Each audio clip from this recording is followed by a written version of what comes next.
Hello friends, welcome to our YouTube channel simple paper. मेरा नाम है नेहा और आज हम बहुत ही इंटरेस्टिंग एंड बहुत ही इम्पोर्टेंट टॉपिक डिस्कस करेंगे which is demand and law of demand. तो चलिए देखते हैं हम कौन से टॉपिक कवर करेंगे। सबसे पहले हम इसका इंट्रोडक्शन देंगे, उसके बाद इसका मीनिंग समझेंगे, फिर टाइप्स ऑफ डिमांड देखेंगे, डिटर्मिनेंट्स ऑफ डिमांड देखेंगे, लॉ ऑफ डिमांड और उसके बाद लास्ट में देखेंगे movement along the demand curve and shift in demand curve. तो पहले स्टार्ट करते हैं इंट्रोडक्शन से। हमारे दिमाग में सबसे पहले एक फंडामेंटल क्वेश्चन अराइज होता है, why is the good have prices and why some goods are expensive while others are cheaper.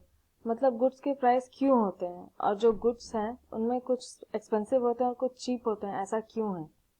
तो उसका ब्रॉड आंसर ये होगा कि गुड्स के प्राइस इसलिए होते हैं क्योंकि वो यूजफुल होते हैं और स्कैर्स होते हैं in relation to the amount which people will like to have. मतलब लोगों के वांट्स तो अनलिमिटेड है लेकिन हमारे पास रिसोर्स लिमिटेड है, मतलब स्केर्स हैं, इसीलिए गुड्स के प्राइस होते हैं। अगर गुड्स यूजफुल हैं पर फ्रीली अवेलेबल है अनलिमिटेड अमाउंट में तो वो एक प्राइस कमांड नहीं कर सकता है, जैसे कि एयर जो कि एक नेचर का गिफ्ट है और इसको हम फ्री गुड्स के नाम से जानते हैं, इसका कोई प्राइस नहीं होता है। But on the other hand we have economic goods जिसका प्राइस होता है क्योंकि वो यूजफुल भी है और अवेलेबिलिटी उसकी स्कैर्स है, बहुत लिमिटेड है, इसीलिए उसके प्राइस होता है। तो इतना इंट्रोडक्शन के बाद अब हम सीधा चलते हैं इसके मीनिंग पे, डिमांड के मीनिंग पे। So demand is the quantity of a good that a consumer is willing to and able to purchase at various price during a given period of time।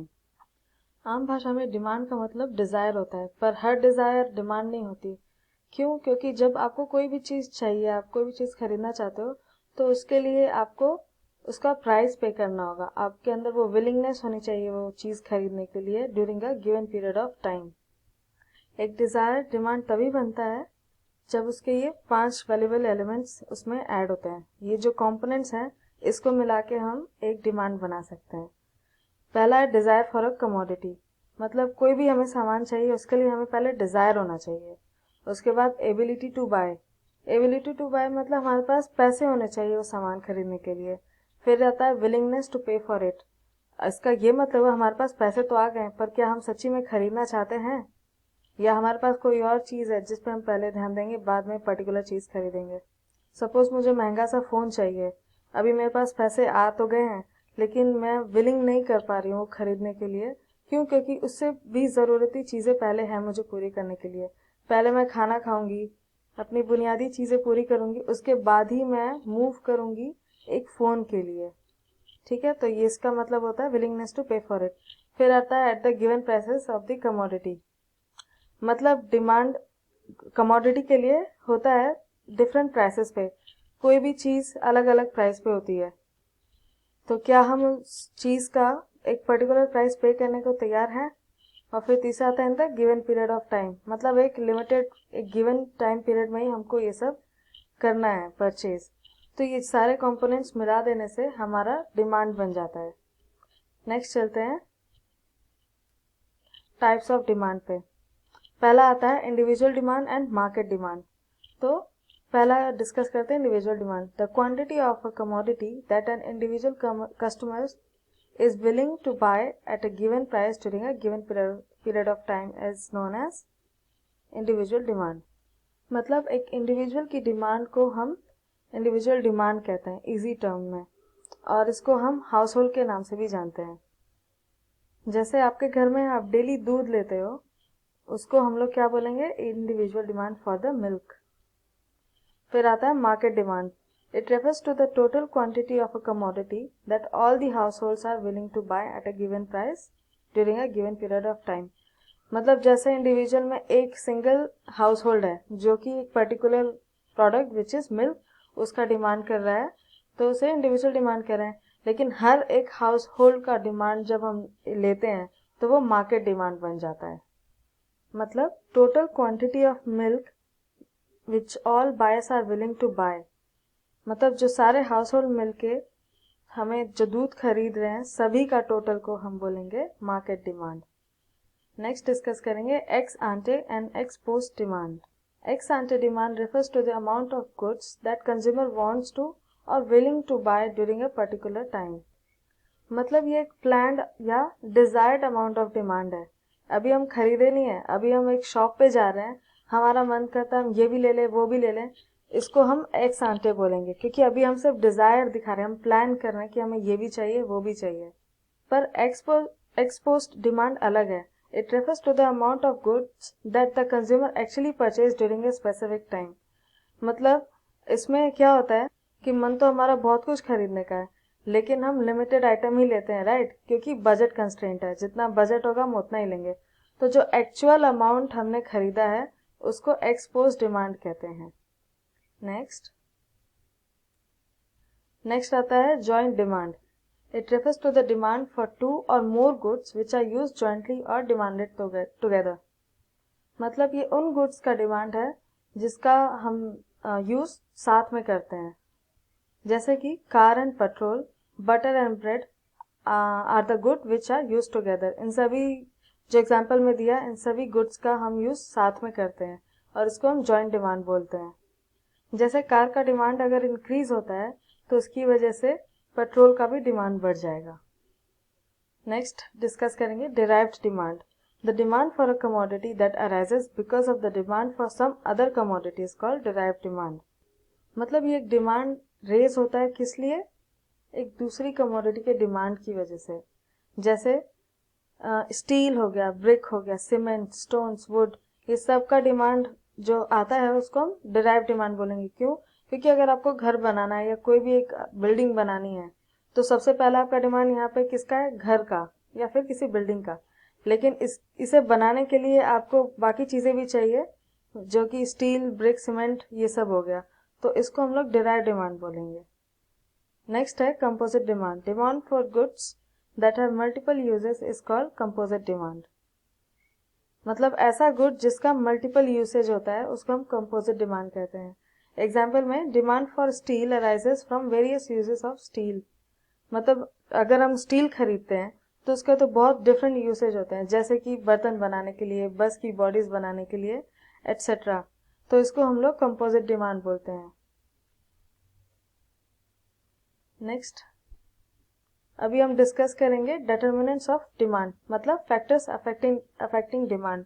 Demand कैसे होता है, उसका reason क्या है, ये हम डिस्कस करेंगे। पहला है price of the commodity. There is an inverse relationship between price of the commodity and the quantity demanded. मतलब there is an negative relationship between demand and the price. मतलब क्या हुआ, अगर किसी चीज का प्राइस बढ़ता है तो आप देखोगे उसका डिमांड आप कम करने लगते हो, लेकिन जैसे ही किसी भी चीज का प्राइस घटने लगता है तो ज्यादा से ज्यादा लोग उसे खरीदने जाते हैं, जिसकी वजह से डिमांड बढ़ जाता है। एग्जाम्पल में हम लेते हैं टोमेटो का। अगर टोमेटो का प्राइस गिर जाता है तो हम ज्यादा खरीदते हैं, जो कि पहले हम क्या कर रहे होते हैं, उसको सिर्फ कुकिंग में लिमिटेड तरह से यूज कर रहे थे, लेकिन अब वो सस्ता हो गया है तो हम उसकी काफी सारी चीजें बनाएंगे। पहले सिर्फ सब्जी में यूज कर रहे थे, अभी हम उससे सैलड में यूज करेंगे, उसकी चटनी बनाएंगे, उससे रसम बनाएंगे। तो इस तरीके से प्राइस गिरते ही टमाटर की उसका डिमांड भी बढ़ जाता है, और इस तरीके के डिमांड को हम लोग प्राइस डिमांड भी कहते हैं। नेक्स्ट डिस्कस करेंगे इनकम ऑफ द कंज्यूमर। ये भी बहुत इंपॉर्टेंट फैक्टर है। It is the basic factor affecting demand as it determines the purchasing power of the consumer. It has a direct relationship between the price of the commodity and the quantity demanded. ये determinant of demands का सबसे basic factor है। क्यों? क्योंकि आप कोई भी चीज खरीदते हो, आप किसी भी चीज के लिए डिमांड करते हो तभी जब आपके पास पैसे हैं। मतलब जब आपके पास परचेजिंग पावर होता है तभी आप किसी चीज के लिए डिमांड कर सकते हैं। और इसका जो रिलेशनशिप है वो डायरेक्ट है, बोले तो positive relationship between the income and the demand. जब इनकम बढ़ता है तो हमारी ज़रूरतें भी बढ़ती हैं, मतलब डिमांड भी बढ़ता है। लेकिन जब भी इनकम गिरता है, कम हो जाता है, तो हमारी डिमांड भी चीज़ों के लिए कम होने लगती है। हम उतना ही खरीदते हैं जितना हमारे पास पैसा है, बजट के हिसाब से। So there are 3 types of commodities. यहाँ पे 3 प्रकार की कमोडिटी हैं जिसपे हमारा डिमांड डिफर करेगा। पहला आता है नॉर्मल गुड, फिर inferior goods and then inexpensive goods of necessity. पहले डिस्कस करेंगे नॉर्मल गुड्स के बारे में। नॉर्मल गुड्स हो गए जैसे क्लोथ्स, फ्रिज, टीवी, कार, ये सब नॉर्मल गुड्स होते हैं। तो क्या होता है, जब हमारा इनकम बढ़ता है तो हमारी डिमांड्स भी बढ़ने लगती हैं इन चीज़ों के लिए। और जब इनकम गिरने लगता है तो फिर हमारा डिमांड भी कम हो जाएगा। अभी इन्फीरियर गुड्स क्या है? इन्फीरियर गुड्स वो होते हैं जिसके लिए डिमांड गिरने लगता है जब इनकम हमारा बढ़ने लगता है। इन्फीरियर फूड और गुड लाइक मेज, बाजरा, इसके लिए डिमांड गिरने लगता है जब हमारा इनकम एक लिमिट के बियॉन्ड इंक्रीज होने लगता है। तो अब जब इनकम हमारी बढ़ी है तो अब कोई भी होगा वो एक सुपीरियर गुड की तरफ मूव हो जाएगा। जैसे पहले मेज यूज कर रहे थे, अभी हम राइस देखेंगे, व्हीट देखेंगे, उसे कंज्यूम करेंगे। आज के टाइम से रिलेट कर लें, जैसे इनकम बढ़ने लगता है लोग ऑर्डिनरी फ्रूट्स लाइक बनाना, एप्पल, गुआवा, ये सब छोड़ के लोग क्या खाने लगते हैं? एवोकाडो खाने लगते हैं, ड्रैगन फ्रूट खाते हैं, ग्रीन एप्पल खाते हैं, या अनाज में क्यूनोवा खाने लगते हैं, जो कि पहले क्या खाते थे? नॉर्मली व्हीट, राइस खाएंगे। जैसे इनकम बढ़ने लगती है वो थोड़ा एक्सोटिक आइटम की ओर मूव होने लगते हैं। तो यहाँ पे हमारा इन्वर्स रिलेशनशिप है इनकम और डिमांड में। तो जब इनकम बढ़ने लगता है इन्फीरियर गुड का डिमांड कम होने लगता है, और जब इनकम गिरने लगता है तो इन्फीरियर गुड के लिए डिमांड बढ़ जाता है। तीसरा है inexpensive good of necessities. Inexpensive necessity जैसे सॉल्ट हो गया, मैच बॉक्स हो गया, जब इसका प्राइस गिरने लगता है तो डिमांड बढ़ती तो है लेकिन एक सर्टेन लेवल तक रहती है, उसके बाद वो कांस्टेंट हो जाती है। भले ही अब कितना भी उसका प्राइस गिर जाए या हमारा लेवल ऑफ इनकम बढ़े, इससे हमें कोई फर्क नहीं पड़ता है, क्योंकि आप कितना ही सॉल्ट कंज्यूम कर सकते हो। थोड़ा सा सस्ता होगा, आप एक्स्ट्रा पैकेट्स लेके घर में रख लोगे, पर इसका ये मतलब नहीं कि आप कंटिन्यूसली खरीदते जाओगे, क्योंकि ये बहुत ही बेसिक आइटम है और इसके ज़्यादा यूसेज भी नहीं होते हैं। तो उसका डिमांड पहले बढ़ेगा लेकिन एक टाइम के बाद वो कांस्टेंट हो जाएगा। नेक्स्ट है consumers taste and preference. Taste and preferences depends on social custom, habits of people, fashion, the general lifestyle of people. मतलब टेस्ट एंड प्रेफरेंस में चेंजेस आते ही किसी भी प्रोडक्ट का डिमांड भी चेंज हो सकता है। जैसे मैंने इसमें बताया, सोशल कस्टम पे डिपेंड करता है, लोगों की हैबिट पे डिपेंड करता है, लाइफस्टाइल पे डिपेंड करता है। इनमें से किसी में भी चेंज आएगा, डिमांड तुरंत चेंज हो जाएगी हमारी। जैसे एग्जांपल में हम ले सकते हैं कि पहले के टाइम लड़कियां चूड़ीदार पहनती थी और आजकल प्लाजो पहन रहे हैं। तो यहाँ पे सडन चेंज हुआ डिमांड में और प्लाजो खरीदने के लिए डिमांड बढ़ गई है। बॉयज का ले सकते हैं हेयर स्टाइल, पहले एक नॉर्मल सा हेयर स्टाइल रखते थे, आजकल काफी डिफरेंट हेयर स्टाइल हो चुका है। तो इसमें क्या है, एक हैबिट और एक लाइफस्टाइल जैसे चेंज हुआ किसी प्रोडक्ट के लिए उसका डिमांड भी चेंज हो जाता है, बढ़ जाता है। आजकल फिटनेस का बहुत क्रेज है जिसकी वजह से लोग बाइसाइकिल ज़्यादा खरीद रहे हैं, स्पोर्ट्स के जितने भी आइटम्स होते हैं खरीदने लगे हैं, या फिर जिम का सब्सक्रिप्शन भी बढ़ गया है। तो इस तरीके से टेस्ट एंड प्रेफरेंस अफेक्ट करता है हमारे डिमांड को। चौथा पॉइंट है price of related goods. The demand for a commodity is also affected by the price of related goods. मतलब किसी भी कमोडिटी का डिमांड अफेक्ट करता है उससे रिलेटेड गुड के प्राइस से। तो उसमें कौन से गुड्स आते हैं? Substitute goods and complementary goods. Substitute goods are those which satisfy the same type of demand and hence it can be used in place of another। मतलब सब्स्टिट्यूट गुड्स वो होते हैं जिससे हम सेम तरीके का सेटिस्फाई डिराइव करते हैं और इसको एक दूसरे के जगह भी यूज कर सकते हैं, जैसे कि टी एंड कॉफी। जैसे कॉफी का प्राइस बढ़ता है और फिर क्या होगा, जो भी कस्टमर्स हैं वो टी की तरफ जाने लगेंगे, इससे टी का डिमांड भी बढ़ जाएगा। इसमें हमें एक बात ध्यान रखनी है कि टी के प्राइस में कोई चेंज नहीं हुआ है, जो चेंज हुआ है वो कॉफी के प्राइस में हुआ है। And there is a direct relationship between the demand of a product and the price of its substitute. Next, complementary goods. The goods are complementary to each other in the sense that they are consumed together. मतलब ये वो goods होते हैं जिसका consumption साथ में होता है, जैसे कार और petrol. We have an inverse relationship between demand for a good and the price of its complementary good. Fifth है consumers expectation. Consumers expectation with regard to the future price, income, availability of goods, etc. play an important role in determining the demand for goods and services at present. मतलब अगर consumer expect कर रहा है कि future में कुछ price change हो सकता है, इनकम में चेंजेस आ सकते हैं, या फिर गुड्स की अवेलेबिलिटी कम या ज़्यादा हो सकती है, तो इससे करंट डिमांड अफेक्ट होगा। तो अगर कंज्यूमर एक्सपेक्ट कर रहा है कि राइस का प्राइस फ्यूचर में बढ़ने वाला है, तो वो अभी से ही ज़्यादा से ज़्यादा अमाउंट खरीद लेगा राइस का, सो दैट वो अवॉइड करे फ्यूचर में हायर प्राइस पे करने से। तो इस तरह से क्या हो रहा है, डिमांड बढ़ रही है इन द प्रेजेंट सिनारियो।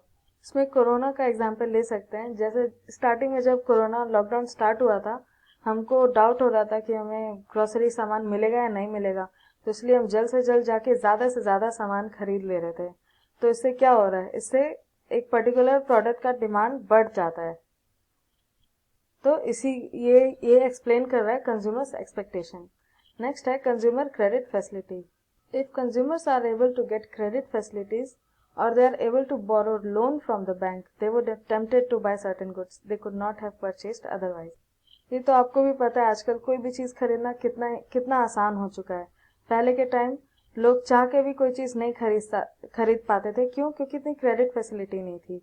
और आजकल के टाइम इवन तो आपके पास पैसे नहीं है द करेंट मोमेंट, आप तब भी डिज़ायर रख सकते हो खरीदने के लिए। क्यों? क्योंकि आपको लोन इजीली मिल सकता है, क्रेडिट कार्ड यूज़ करके आप कोई भी चीज़ खरीद सकते हो। नेक्स्ट है size and composition of population. मतलब जितना ज़्यादा पॉपुलेशन रहेगा उतना ही ज़्यादा कंज्यूमर रहेंगे, जिसकी वजह से डिमांड भी ज़्यादा रहेगा। Whereas composition of population refers to various factors like the number of children, adults, males, females, etc. जैसे पॉपुलेशन के कॉम्पोजिशन में हम कंसिडर करेंगे यंग पॉपुलेशन। अगर यंग पॉपुलेशन ज़्यादा बढ़ती जाती है तो किस चीज़ के लिए डिमांड ज़्यादा बढ़ेगा? स्कूल के लिए, कॉलेज के लिए, कपड़ों में जीन्स के लिए, स्पोर्ट्स आइटम के लिए। तो इस तरीके से पॉपुलेशन हमको मतलब डिमांड कैसे अफेक्ट कर रहा है यहाँ पे हमें पता चलता है। नेक्स्ट है distribution of income. If the distribution of income is unequal there will be more demand for luxury goods. अगर इनकम डिस्ट्रीब्यूशन अनइक्वल है, मतलब कई लोग को ज़्यादा पैसे मिल रहे हैं और कई लोग को बहुत ही कम मिल रहे हैं, तो इसमें क्या होगा, जिसको ज़्यादा मिल रहा है उसी की वजह से मार्केट चलेगा, है ना। तो फिर वो लोग लग्जरी आइटम ज़्यादा खरीदेंगे। On the other hand if income is even, मतलब सभी में बराबर बराबर से है, तो उससे क्या होगा, मतलब अब गरीब लोगों के पास भी सफिशिएंट पैसे हैं, तो सबसे ज़्यादा डिमांड किस चीज़ की बढ़ेगी? एसेंशियल गुड्स की बढ़ेगी। नेक्स्ट है government policy. Economic policy of the government also influences demand. मतलब किसी भी तरीके का पॉलिसी गवर्नमेंट लेके आती है, उससे डिमांड में बहुत चेंजेस आते हैं। जैसे अगर गवर्नमेंट टैक्स लगा रही है गुड्स पे, जैसे सेल्स टैक्स, एक्साइज ड्यूटी, इन सब की वजह से प्राइस बढ़ जाता है, जिसकी वजह से उन गुड्स का डिमांड गिरने लगता है। ये सारे फैक्टर्स हैं जो डिमांड को अफेक्ट करते हैं। इसको हमने एक इक्वेशन में डाल दिया है। dn is equal to F, bracket में है pn, p1, p1 minus 1, y, t, e, h, y, इसके ऊपर बार है, g, ब्रैकेट क्लोज। तो यहाँ पे dn किसको डिनोट कर रहा है? Demand for a particular commodity. f क्या डिनोट करता है? Functional relation between demand for the commodity and other factors. और फिर pn क्या है? Price of the commodity. p1, pn minus 1, ये हमें क्या दिखाता है? The price of all other commodities.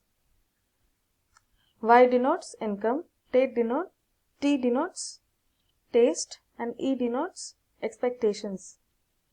h क्या दिखाता है? Size of population. y बार दिखाता है डिस्ट्रीब्यूशन ऑफ इनकम। g दिखाता है गवर्नमेंट पॉलिसी। इस तरीके से आप अगर फॉर्मूला या इक्वेशन लिखते हो और ऐसे एक्सप्लेन करते हो तो वो विजुअली भी काफ़ी इम्प्रेस करता है और याद करने में भी आसानी होगी। तो ये ज़रूर मेंशन करना अपने पेपर में। अभी नेक्स्ट डिस्कस करेंगे लॉ ऑफ डिमांड के बारे में। लॉ ऑफ डिमांड क्या है? ये एक फंक्शनल रिलेशनशिप दिखाता है प्राइस और demand, quantity demanded of a commodity, उसके बीच में प्राइस और डिमांड के बीच का फंक्शनल रिलेशनशिप जो शो करता है वो लॉ ऑफ डिमांड है। मतलब लॉ ऑफ डिमांड का लेना देना सिर्फ प्राइस से है और उसके डिमांड से है। यहाँ पे जितने भी फैक्टर्स आपने अभी पहले पढ़े वो सारे कांस्टेंट रहेंगे, ये अपने दिमाग में रखना है। जो भी चेंजेस आएगा वो सिर्फ प्राइस में आएगा, या तो वो बढ़ेगा या तो घटेगा, और इस हिसाब से उसका डिमांड भी बढ़ेगा घटेगा। इससे हमें ये पता चलता है there is a inverse relationship between price and the demand of a commodity. मतलब एक नेगेटिव रिलेशनशिप है प्राइस और डिमांड में। मतलब प्राइस बढ़ेगा तो डिमांड गिरेगा, या प्राइस गिरेगा तो डिमांड बढ़ जाएगा। अभी हम समझेंगे डिमांड शेड्यूल को। ये एक टेबल या एक शेड्यूल फॉर्मेट में होता है जहाँ पे हम प्राइस और उसके डिमांड का रिलेशनशिप को इलस्ट्रेट करते हैं। मतलब ये शो करता है डिफरेंट डिफरेंट प्राइस पे हमारा डिमांड भी कैसे अफेक्ट होता है। तो हम पहले डिस्कस करेंगे individual demand schedule. It shows the various quantities of commodity that would be purchased at different price by a house hold. मतलब यहाँ पे क्या दिखा रहा है कि एक हाउस होल्ड कितना सामान खरीदता है, उसका डिमांड कैसा रहता है। अगर उसका जो भी वो कमोडिटी खरीद रहा है उसका प्राइस अलग अलग है, उसके बेसिस पे उसका डिमांड कैसा रहता है। तो अभी हम क्या देख रहे हैं, प्राइस ऑफ एप्पल कितना है 30। जब 30 रुपए का है एप्पल तो हम लोग सिर्फ 1 केजी खरीद रहे हैं, और जब 25 रुपीज का हो जाता है तो हम लोग 2 केजी खरीद रहे हैं। तो यहाँ पे आप देख रहे हो जैसे जैसे प्राइस गिरते जा रहा है हमारा डिमांड भी बढ़ते जा रहा है, फ्रॉम 1 to 2 to 4 to 6। अभी नेक्स्ट क्या है, market demand schedule. It is a table which shows various quantities of a commodity that all the buyers will purchase at different prices during a given period। पहले वाले में क्या था, एक house hold एक इंडिविजुअल घर का दिखा रहा है कि प्राइस चेंज हो रहे हैं तो उसका डिमांड कैसे अफेक्ट हो रहा है। पर अभी यहाँ पे हम एक ग्रुप का देखेंगे, पूरे मार्केट का, डिफरेंट हाउस होल्ड का देखेंगे कि प्राइस गिरने से हमारे डिफरेंट लोगों में कैसे डिफरेंस आ रहा है, उनका डिमांड किस तरीके से इन्फ्लुएंस हो रहा है। गाइस यहाँ पे एक टाइपो एरर था, 73 था, मैंने उसे ठीक कर दिया, अभी 7 कर दिया। तो हम डिस्कस कर रहे थे कि किसी पर्टिकुलर कमोडिटी का प्राइस में चेंज आता है तो डिफरेंट हाउस होल्ड का डिमांड में कैसे चेंजेस आता है। तो प्राइस हमारी वैसे ही है 30, 25, 20, 15। जो एक पहला घर हाउस होल्ड था वहां पे उसका डिमांड था 1, 2, 4, 6। अभी दूसरे हाउस होल्ड में क्या है, वो लोग शायद 30 रुपीज का था तो वो लोग 2 केजीज ले रहे थे, फिर बाद में 3 से बढ़ाया, फिर 5, फिर 7 केजीज लिया। तो ये इंडिविजुअल डिमांड है यहाँ पे। अगर इसको हम कंबाइन कर देंगे, इसको प्लस कर देंगे तो हमारा टोटल मार्केट डिमांड हो जाएगा। तो 1 + 2 = 3, 2 + 3 = 5, 4 + 5 = 9, 6 + 7 = 13। तो यहाँ पे जो हमारे नंबर्स हैं ये सारे टोटल मार्केट कहलाएंगे, I mean total market demand. अभी क्या है, demand curve and its derivation. तो जो भी हमने यहाँ पे डिस्प्ले किया एक टेबल में कि चेंजेस इन द प्राइस कैसे इन्फ्लुएंस करते हैं हमारे डिमांड क्वांटिटी ऑफ डिमांड में। तो इसको ही अगर हम लोग ग्राफ में इलस्ट्रेट करते हैं तो एक वो डिमांड कर्व बन के आता है, उसी को हम लोग डिमांड कर्व कहते हैं। नेक्स्ट डिस्कस करेंगे why does a demand curve slope downwards to the right. मतलब एक डिमांड कर्व नीचे की ओर क्यों स्लोप करता है, वो अपने राइट डायरेक्शन में, फ्रॉम लेफ्ट टू राइट। अगर डिमांड कर्व डाउनवर्ड्स मूव हो रहा है और राइट की ओर बढ़ रहा है तो इसका मतलब आप समझ सकते हैं कि there is an increase in demand. Okay, तो पहला क्या रीजन है, law of diminishing marginal utility. Marginal utility of the commodity falls with an increase its consumption. ये तो आपको भी पता है कि जैसे जैसे आप कंज्यूम करते जाते हो एडिशनल यूनिट्स, आपका मार्जिनल यूटिलिटी कम होते रहता है। एक कंज्यूमर अपना सेटिस्फैक्शन तभी मैक्सिमाइज करता है जब वो प्राइस के इक्वलाइज कर लेता है। मतलब एक कंज्यूमर कोई भी कमोडिटी का ज्यादा से ज्यादा अमाउंट तब तक खरीदते जाता है जब तक प्राइस फॉल होते रहता है। तो जब तक law of diminishing marginal utility नहीं वो अचीव कर लेता है तब तक वो खरीदते जाएगा का क्या मतलब है, हमारा डिमांड भी तो बढ़ते जा रहा है। तो इसीलिए ये एक रीजन है कि why demand curve slopes downward. Next है income effect. A change in demand on account of change in real income resulting from change in price of commodity is known as income effect। मतलब एक commodity का price जब गिरता है तो हमारे real income में इंक्रीज होता है। रियल इनकम मतलब क्या है, जैसे कहते हैं ना रियल टाइम, मतलब at that moment, at the current moment. कहने का मतलब कोई चीज अगर सस्ती होती है तो आप वो चीज खरीद रहे हो, पहले ज्यादा अमाउंट में खरीद रहे थे, तो अभी जो आपने पैसे सेव किए ना एट दैट पर्टिकुलर मोमेंट, उससे रियल इनकम कहते हैं। मतलब इससे आपका परचेज पावर बढ़ रहा है, जिसकी वजह से आपका डिमांड भी बढ़ेगा। इसका एग्जाम्पल देंगे, मिस्टर ए 50 रुपीज़ खर्च करते थे एप्पल्स खरीदने के लिए, तब वो 2 केजी खरीदते थे। तो अभी प्राइस फॉल होता है 15 रुपए का, लेकिन मिस्टर ए अभी भी 2 केजी ही खरीद रहे हैं। तो यहाँ पे उन्होंने कितना खर्चा किया, 30 रुपीज़, मतलब उन्होंने कितना बचाया, 20 रुपीज़। तो जो 20 रुपीज़ है ना, वो वहाँ पे रियल इनकम है। अब वो चाहे तो उस पैसे से एक और एडिशनल एप्पल खरीद सकते हैं या फिर कोई और प्रोडक्ट में लगा सकते हैं। नेक्स्ट डिस्कस करेंगे सब्स्टिट्यूशन इफेक्ट, मतलब सब्स्टिट्यूट गुड के प्राइस में चेंज आने से डिमांड में कैसे इसका अंतर आता है, ये डिस्कस करेंगे हम। जैसे एक गुड का प्राइस गिर जाता है, लेकिन इसका जो सब्स्टिट्यूट है उसका प्राइस कांस्टेंट रहता है, उसमें कोई चेंज नहीं आता है। तो जिस गुड का प्राइस गिरा वो तो अब चीप हो गया ना compare to all other substitutes, तो इसे सब्स्टिट्यूशन इफेक्ट बोलेंगे। जैसे कि कॉफी का प्राइस अगर गिरता है लेकिन टी का प्राइस वैसा ही रहता है कांस्टेंट, तो यहाँ पे कॉफी चीप हो जाती है कंपेयर टू टी, और जो लोग हैं वो कॉफी की तरफ शिफ्ट होने लगेंगे। जो टी कंज्यूम करते थे वो भी कॉफी की तरफ झुक जाएंगे, क्यों, क्योंकि ये सस्ता हो गया है। नेक्स्ट है increase in number of consumers. If the price of a commodity falls, the number of consumers increase and this tend to raise the demand of a commodity. ये बेसिक फंडा है। जब किसी भी चीज़ का प्राइस गिरता है तो ज़्यादा से ज़्यादा लोगों का ध्यान वहाँ पे जाता है कि अच्छा ये वाली चीज़ का प्राइस कम हो गया है, अब ज़्यादा लोग आएंगे तो ज़्यादा डिमांड भी बढ़ेगी। तो कोई एक कमोडिटी है जिसका प्राइस बहुत हाई है, तो उसे सिर्फ कम अमीर लोग ले सकते हैं। लेकिन अगर उसमें थोड़ा सा स्लाइट चेंज होता है, थोड़ा सा गिरता है, तो मॉडरेट इनकम वाले लोग भी अब वो चीज़ अफोर्ड कर पाएंगे। पर अगर और भी गिरते जाता है प्राइस, तो फिर क्या होगा, अभी जो पुअर लोग हैं वो भी अब खरीद सकते हैं। तो जैसे जैसे यहाँ पे प्राइस गिरा, डिफरेंट टाइप्स ऑफ कंज्यूमर्स बढ़ने लगे, हेंस डिमांड भी हमारा बढ़ गया। नेक्स्ट पॉइंट है several usage of commodity. There are some goods which can be put to a number of usage. हमारे पास कितने तरीके के ऐसे कमोडिटी होते हैं, एक लो लेकिन उसका मल्टीपल यूसेज होता है। यहाँ पे जैसे एग्जांपल है स्टील, एल्यूमिनियम, कोल, मिल्क एटसेट्रा। तो इस टाइप के जो कमोडिटी होते हैं, अगर उसका प्राइस हाई रहता है तो हम उसका बहुत लिमिटेड यूज करते हैं, जो सिर्फ इम्पोर्टेंट तरीके से यूज कर सकते हैं वही करेंगे, जिसकी वजह से क्या होगा, उसका डिमांड कम रहेगा। लेकिन अगर इसका प्राइस गिरता है तो फिर क्या होगा, उसको और भी चीज़ों के लिए, जो कमोडिटी उसको और भी डिफरेंट यूसेस के लिए यूज़ करने लगेंगे, और इस तरीके से उसका डिमांड बढ़ने लग जाता है।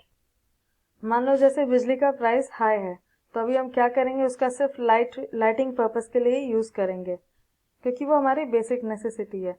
लेकिन अगर प्राइस गिर जाता है बिजली का, तो हम क्या करेंगे, जो बेसिक यूज़ करते थे वो तो करेंगे ही, उसके अलावा हम क्या करेंगे, हम खाना बनाना भी स्टार्ट कर देंगे उसके ऊपर, क्योंकि वो सस्ता हो गया है। तो इस तरह से उसका डिमांड भी तो बढ़ गया। अभी नेक्स्ट डिस्कस करेंगे exceptions of the law of demand.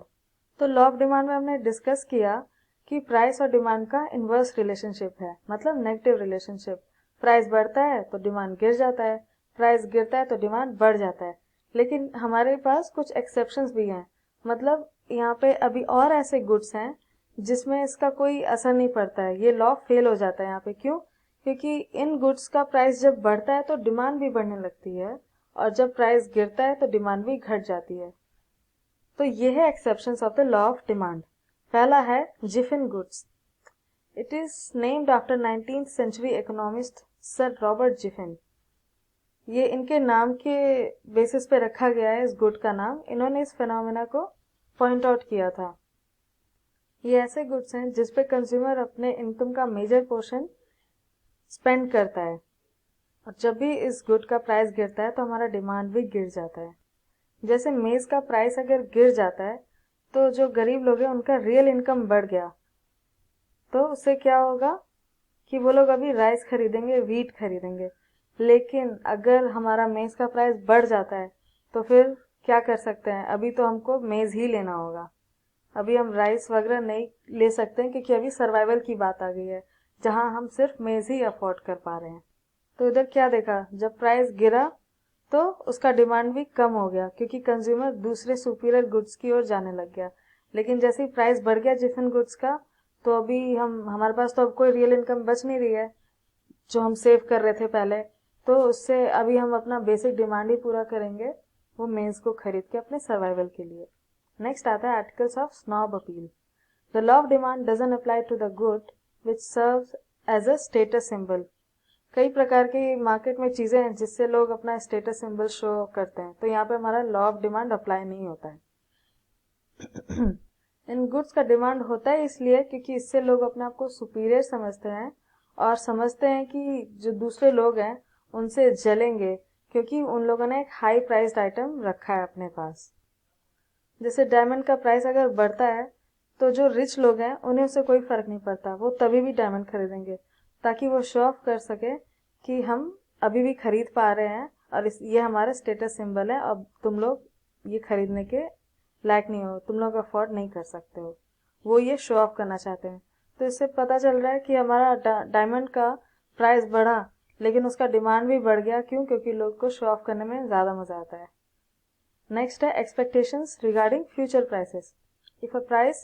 If price of a commodity is rising today and it is likely to rise more in future, people will buy more even at the current higher price to store it up.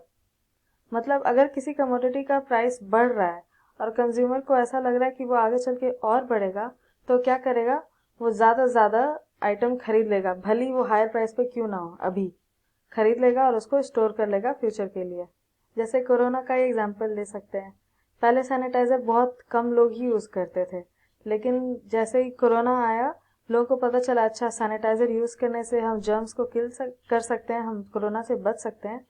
तो फिर notice किया होगा आप लोगों ने, market में sanitiser की मात्रा कम होने लगी और डिमांड बढ़ने लग गया था। और फिर कई कंपनीज ने उसके प्राइस में थोड़ी बढ़ोतरी भी कर दी थी, फिर भी लोग खरीद रहे थे। क्यों? क्योंकि उन्हें लग रहा था आगे चल के और महंगा हो सकता है या फिर हो सकता है अवेलेबल ही ना हो, तो इसलिए उन्होंने ज़्यादा खरीद लिया, स्टोर कर लिया फ्यूचर के लिए। नेक्स्ट आता है emergency. Law of demand may not hold good during emergencies like war and famine etcetera. तो इमरजेंसी कभी आ जाती है, जैसे कभी वॉर का सिचुएशन हो जाता है या सूखा पड़ रहा है, तो लोगों को क्या लगता है कि आगे चल के हमें फूड का शॉर्टेज हो सकता है, जिसको अवॉइड करने के लिए वो लोग ढेर सारा खरीदते हैं और फिर उसको स्टोर कर लेते हैं। और वो ये माइंड बिल्कुल भी नहीं करते कि उसका प्राइस हाई है या लो, वो बस खरीद लेते हैं अपने को वर्स्ट सिचुएशन से बचाने के लिए। तो यहाँ पे भी लॉ ऑफ डिमांड अप्लाई नहीं होता है। नेक्स्ट क्या है? Quality price relationship. Sometimes consumers assume that high price goods are of higher quality than the low price good. They take price as an index of quality. कई बार consumers को क्या लगता है कि अगर किसी गुड का प्राइस हाई है तो मतलब उसकी क्वालिटी भी अच्छी होगी, और वो लोग माइंड नहीं करते हैं फिर खरीदना। तो इसमें भी हमारा लॉ ऑफ डिमांड फेल हो जाता है, क्योंकि यहाँ पे भी अगर प्राइस ज़्यादा है तो लोग क्वांटिटी उसका डिमांड भी ज़्यादा रखेंगे, प्राइस कम है तो उसका डिमांड भी कम रखेंगे। तो यहाँ पे लोग क्या करते हैं, जो प्राइस है उसको एक पैरामीटर समझ लेते हैं क्वालिटी का। नेक्स्ट हम डिस्कस करेंगे movement along the demand curve and the shift in demand curve. इसको बहुत ध्यान से समझने की ज़रूरत है। इधर हम डिस्कस कर रहे हैं चेंज इन क्वांटिटी डिमांडेड, और फिर दूसरा टॉपिक रहेगा चेंज इन डिमांड। तो पहले चेंज इन क्वांटिटी डिमांड में को एक्सप्लेन करते हैं और समझते हैं। इसको हम ये भी कहते हैं movement along the demand curve. जब डिमांड में चेंजेस आ रहा है, मतलब या तो राइज हो रहा है या फॉल हो रहा है, इसके प्राइस में चेंजेस होने की वजह से, तो हम इसे चेंज इन क्वांटिटी डिमांड कहते हैं। यहाँ पे जितने भी अलग फैक्टर्स हैं वो सब कांस्टेंट रहते हैं, सिर्फ प्राइस में चेंजेस आता है। तो इसमें दो तरीके के डिमांड होते हैं। एक है extension of demand. When the quantity demanded of a commodity rises due to fall in its price, other things remaining the same, it is called rise in quantity demanded or extension of demand. मतलब किसी commodity का price गिर रहा है तो यहाँ पर उसका डिमांड बढ़ने लगता है, considering other factors are remaining constant. तो यहाँ पे क्या होता है, rise in the quantity demanded, हमारा डिमांड बढ़ रहा है, इसको हम एक्सटेंशन ऑफ डिमांड भी बोलते हैं। इसका एक्सप्लेनेशन है नेक्स्ट ग्राफ में। तो यहाँ पे आप क्या देख रहे हो, वाई एक्सिस एक्स एक्सिस, यहाँ पे क्वांटिटी डिनोट कर रहा है, यहाँ पे प्राइस। तो हमारा पहले प्राइस था OP, जिसके लिए हमारा क्वांटिटी कितना था OQ। यहाँ पे हमारा जो पॉइंट है A डिनोट कर रहा है ऑन डिमांड कर्व DD। तो अभी प्राइस हमारा गिर जाता है P से PO, तो हमारा यहाँ पे फिर क्या होता है, डिमांड बढ़ रहा है। प्राइस गिरा, डिमांड बढ़ा। तो जो हमारा डिमांड कर्व है उस पर जो मूवमेंट हो रहा है वो डाउनवर्ड हो रहा है। इसका मतलब क्या है, एक्सटेंशन हो रहा है डिमांड में फ्रॉम A टू AO। हमारा डिमांड बढ़ रहा है यहाँ पर, जिसे एक्सटेंशन ऑफ डिमांड भी बोलते हैं। नेक्स्ट, उसका opposite contraction of demand. It refers to the fall in the quantity demanded of a commodity as a result of rise in price. Other things remain constant. यहाँ पे भी बाकी चीज़ें constant रहेंगी, जितने भी फैक्टर हैं, सिर्फ प्राइस जो है वो बढ़ रहा है, तो यहाँ पे डिमांड हमारा गिरने लगता है। तो ये इसका ग्राफ में एक्सप्लेनेशन है। पहले नॉर्मल था हमारा प्राइस OP और डिमांड कितना था OQ। यहाँ पे हमारा शिफ्ट हो गया, हमारा प्राइस बढ़ गया है फ्रॉम P टू P1, जिसकी वजह से हमारा डिमांड भी कम हो गया है। पहले OQ था, अब OQ1 हो गया। तो जो हमारा डिमांड कर्व है वहाँ पे पहला जो पॉइंट था A, अभी वो ऊपर की ओर मूव कर रहा है A1। तो यहाँ पे क्या हो रहा है, कॉन्ट्रैक्शन, डिमांड कम होते जा रहा है।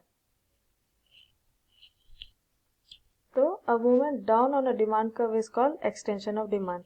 जब नीचे की ओर जाता है तो एक्सटेंशन ऑफ डिमांड कहते हैं, और यही डिमांड कर्व पे अगर मूवमेंट हो रहा है ऊपर की ओर तो उसे कॉन्ट्रैक्शन ऑफ डिमांड बोलते हैं। अभी हमने सीखा चेंज इन क्वांटिटी डिमांडेड। अभी हम क्या सीख रहे हैं, चेंज इन डिमांड, मतलब शिफ्ट इन डिमांड कर्व। यहाँ पे डिमांड कर्व है वो शिफ्ट होगा अपवर्ड या डाउनवर्ड। यहाँ पे किसी भी कमोडिटी का डिमांड बढ़ता या घटता है due to change in the other factors of demand. Price, यहाँ पे प्राइस में चेंजेस नहीं होंगे, प्राइस कांस्टेंट होगा। जो बाकी के फैक्टर्स हैं जैसे इनकम, टेस्ट, प्रेफरेंसेस एट्सेट्रा, उसमें चेंजेस आ रहा है, तो इसको हम लोग चेंज इन डिमांड बोलेंगे। इसका भी दो तरीके का होता है डिमांड। पहला है increase in demand. It refers to a situation when the consumer buy the larger amount of a commodity at a same price. Increase in demand may take place due to rise in income, change in taste in favor of the commodity, rise in price of substitute, increase in population. मतलब यहाँ पे क्या हो रहा है कि जो price है वो हमारा कांस्टेंट रह रहा है, सेम ही प्राइस है, लेकिन हमारा यहाँ पर क्वांटिटी डिमांड चेंज होते जा रहा है। क्यों? क्योंकि यहाँ पे हो सकता है हमारा इनकम बढ़ा हो, टेस्ट जो है प्रेफरेंस वो कमोडिटी के फेवर में आ गया होगा, या जो सब्स्टिट्यूट का प्राइस बढ़ गया होगा, पॉपुलेशन बढ़ गया होगा, कुछ भी हो सकता है, लेकिन प्राइस कांस्टेंट है। तो यहाँ पे हम एक इलस्ट्रेशन समझ रहे हैं कि जो एप्पल का प्राइस है वो 30, 25, 20, 15 है, लेकिन पहले जो हमारा क्वांटिटी डिमांड था वो, मतलब पहले हमारी इनकम 8000 थी, तो उस हिसाब से हमारा कितना डिमांड था, 30 में 1 kg लेते थे, 25 रुपीज़ का 2 kg लेते थे, और उसी तरह 4 और 6 जैसे घटता जाता था हमारा क्वांटिटी भी यहाँ पे बढ़ रहा था। तो ये था 8000 की सैलरी में। अभी क्या है, प्राइस तो उतना का उतना ही है, वहाँ पे तो कोई चेंज नहीं हुआ है, हमारा इनकम बढ़ गया है फ्रॉम 8000 टू 10000। तो अभी हम क्या करेंगे, जो पहले 30 रुपये में 1 kg ले रहे थे अब 2 kg लेंगे, पहले जो 25 में 2 kg ले रहे थे अब 3 kg ले रहे हैं। तो ये क्या शो कर रहा है, इनकम इंक्रीज होने की वजह से हमारा डिमांड भी इंक्रीज हो रहा है। और दूसरा है decrease in demand. It refers to a situation when the consumers buy a smaller quantity of the commodity at the same price. अब यहाँ क्या है, यहाँ पे भी प्राइस हमारा कांस्टेंट है, लेकिन जो अदर फैक्टर्स हैं उसमें चेंजेस आ गए हैं, वो कम हो गया है। हो सकता है इनकम कम हो गई हो, या टेस्ट एंड प्रेफरेंस डिक्लाइन हो गया होगा, तो इस वजह से हमारा डिमांड डिक्रीज होता है। तो इसको हम अच्छे से समझेंगे इस फिगर में। y एक्सिस पे प्राइस है, x एक्सिस पे क्वांटिटी है, तो प्राइस यहाँ पे हमारा कांस्टेंट है। ओके, तो ये हमारा नॉर्मल डिमांड है DD, इसको हम D से डिनोट कर रहे हैं। तो जब हमारा प्रेफरेंस चेंज हो रहा है, इनकम बढ़ रहा है, या पॉपुलेशन इंक्रीज हो रहा है, तो हमारा डिमांड शिफ्ट हो रहा है, मतलब प्राइस तो उतना ही है लेकिन क्वांटिटी हमने बढ़ा ली। तो इस हिसाब से हमारा जो डिमांड कर्व है वो शिफ्ट हो गया टुवर्ड्स राइट। लेकिन अगर प्रेफरेंस चेंज होता है, हमारा टेस्ट चेंज हो रहा है, मतलब फेवरेबल नहीं है, इनकम में गिरावट आ गई है, तो उससे क्या होता है, हमारा डिमांड कम हो रहा है, जिस वजह से हम उसी प्राइस पे कम डिमांड कर रहे हैं एक प्रोडक्ट का। तो यहाँ पे हम शो कर सकते हैं कि शिफ्ट हुआ अपने लेफ्ट वर्ड, इस तरफ होगा मतलब इंक्रीज, इधर होगा तो decrease in demand. I hope आप सबको ये सेशन अच्छे से समझ आया होगा। अगर आप में से किसी को भी डाउट है तो कमेंट सेक्शन में ज़रूर लिखिए, मैं उसका आंसर दूंगी वहाँ पे प्रॉम्प्टली, नहीं तो नेक्स्ट वीडियो में उसे मेंशन करूँगी। तब तक के लिए आप सिंपल पेपर देखते रहिए। Thank you.